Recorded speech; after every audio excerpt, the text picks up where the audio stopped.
Bonjour, je reviens aujourd'hui vers vous pour parler de la colère à nouveau et cette fois pour la mettre en face à face avec la révolte.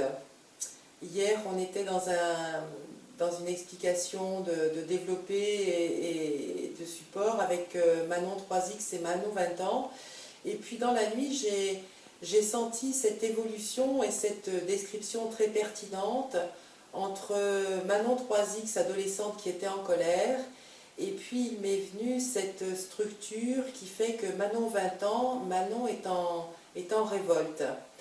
Donc la notion de la boussole pour moi c'est que si je suis en colère, ma boussole est désorientée, et si je suis en révolte, ma boussole commence à me diriger. C'est-à-dire que je vais faire un poids de mesure, on va dire, et bien sûr que le poids, c'est le poids du conflit, et les deux mesures, ce seront la mesure colère et la mesure révolte. À savoir que des différences et des conflits, des incapacités d'échange, des traumatismes, des sentiments d'injustice, d'incompréhension, des pertes de repères, tout ce qui fait surgir des colères en chacun de nous profondes et qui peuvent se répéter et qui peuvent même institutionnaliser les démarches du quotidien à répondre sur un conflit par une colère. C'est pas forcément une situation et une solution de bienveillance, surtout vis-à-vis de nous-mêmes.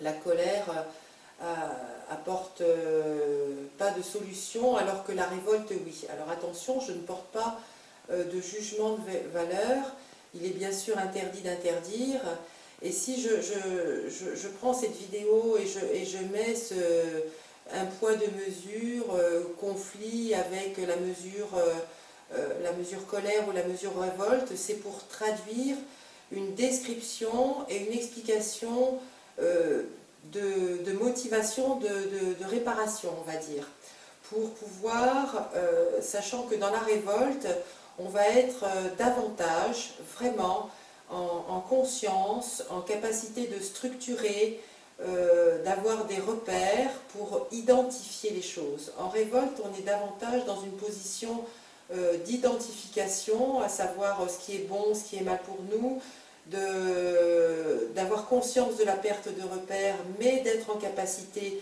de les chercher ou de se faire entourer pour pouvoir trouver des réponses, et donc le manifester de manière certes peut-être chaotique, mais manifester réellement, après avoir identifié, manifester une idée, alors que dans la colère, franchement, c'est une impasse toxique qui dérègle notre boussole intérieure et qui se fait le lit de la frustration, de la culpabilité et d'une progression de situations d'abandon. C'est pour ça que il me semble essentiel et important de pouvoir distinguer en soi, si cette définition vous convient, si cette distinction vous convient, pour structurer la dualité, de changer, de passer son analyse, de changer, de supprimer ou de vite basculer la colère vers la révolte, puisque la révolte va nécessiter identification du dualisme, de la dualité, et marquer la nécessité de structurer. Et ça, c'est possible, parce qu'on est sur une autre énergie, et on est sur un autre canal à ce moment-là.